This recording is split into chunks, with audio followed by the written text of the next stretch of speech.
DoorDash vs Instacart. Which app is better? The pros, the cons. I've done both. If you're interested in that, my opinion, keep watching here. Pedro, DoorDash Santiago, back at you with the RideShare Guy. In today's video, I'm going to talk to you about my experiences in my St. Louis market. Every opinion of anybody is always market dependent. You got to go out there and do your own market research and find out what's going to work for you. Now, sun rays. I've done a lot more DoorDash than Instacart. I've done about 20 Instacarts. But I'm going to show you guys on this quick little ride along the Instacart pros and cons.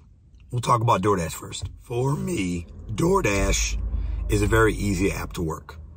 As you do anything enough, it becomes very, very, very easy. Now, DoorDash does hide tips. They do play some games, but at the end of the day, if you know your market, your merchant, if you stick to a plan and you adapt when needed, it's a very easy app to work. I think DoorDash has the most market share. When things are at its best with DoorDash, it's the best app in my opinion, all things considered. Just pick up, drop off, very easy, right? There is some shop and pay opportunities with DoorDash, and those tend to be low item counts. Now, with Instacart, you could have some low ones, but Instacart will have you shop for 100 items sometimes. Or maybe it's, on average, in my market, what I see is 40 to 70, 75 items is really normal. Plus, they'll batch them. They'll have 2 or now even up to 3 shop and pays, 3 different customers on one particular order. And it's typically not a great batch, right? So I'll put a few split screens here, and then we're going to talk about, as we go into a live store, a local store called Schnucks, some of the issues you might run into as far as Instacart goes. Now, as far as money is concerned, one caveat here is it'll always be market dependent, but the biggest thing is, what is your profitability? And most of the Instacarts are going to be more mileage to get that particular dollar. While the amount might be good, like you might see a $30 order or something like that, very rare you're going to see that on DoorDash. The amount of time and miles you're going to take and spend to make that 30 bucks will be way, way, way more. So you might have a lot of like $6, $7, $8 orders. You even have $2 and $3 orders on DoorDash. But if you can do $3, $7 orders on DoorDash in, let's say, an hour, that's 21 bucks. You might see a $21 order on Instacart. It could take you over an hour to do it and drive more miles and have more frustrations that are possible. Let's continue as I talk to you about a few of these Instacart shopping pays. Now, the one thing with DoorDash is you're going to see the mileage. The mileage is the mileage. They're really transparent with that. There's really no issues with that. They might hide tips, but the miles are the miles. With Instacart, as you see here, they're only going to show you mileage. So it might say 2 or 3 miles, but that is only the distance from the grocery store to the customer. So if you're 20 miles away, like on this one here, I'm 20 or 30 miles away on some of these. It might only say a couple miles, but you have to take into consideration and really look at that. What store is it? What Schnucks is it?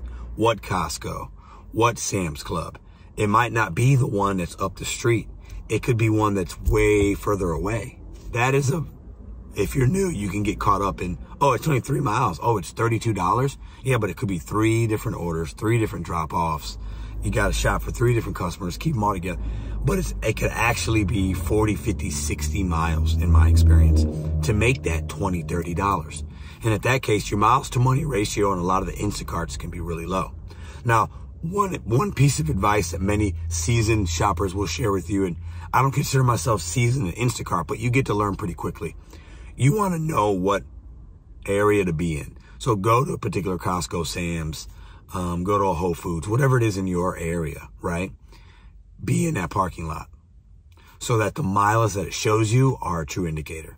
Because if you do it from home or you do it somewhere else, or even if you're at a Costco here, it might actually send you to a Costco somewhere else, okay? So you really got to be careful of the miles, really look at that. Another thing is Instacart, the things will go away real quick. So you might see a really high-paying order, and it might go away like that before you can even dissect it. So your eyes got to be real quick in order to snatch that batch. So let's go ahead and go into this particular Schnucks. We're going to walk in. This is an order that came in. I didn't take it. Was a decent order. Okay. You can see on Instacart if there's tips or no tips. So that helps you make decisions make decisions if that's important to you, whether if you do business with people that tip you pre-hand or not, okay?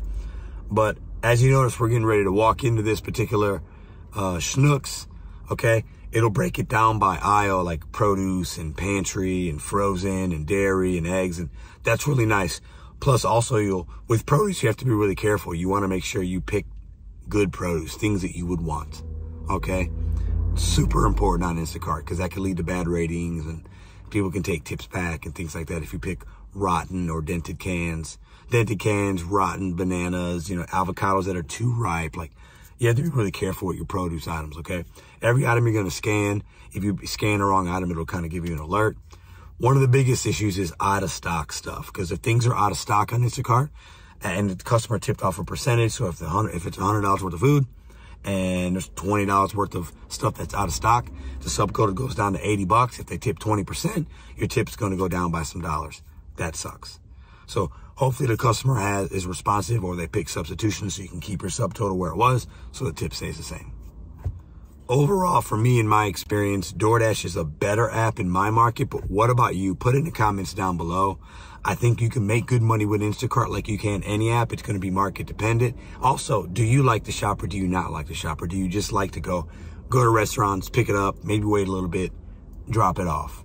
The simplicity of DoorDash is way simpler than Instacart for me. Some people might enjoy shopping, don't mind waiting in a long line, don't mind communicating with customers, and hey, that's all good. But there's a lot more steps for less or similar money than with DoorDash. Drop a comment down below what you guys think. Have you guys done both apps? What experiences have you had with them? What's a better moneymaker for you? Which do you prefer? Put it in the comments down below. And if you're interested for signing up for any of these apps, check the descriptions down below. And if you want more content from the RideShare Guy, check out this next video. See you guys next week.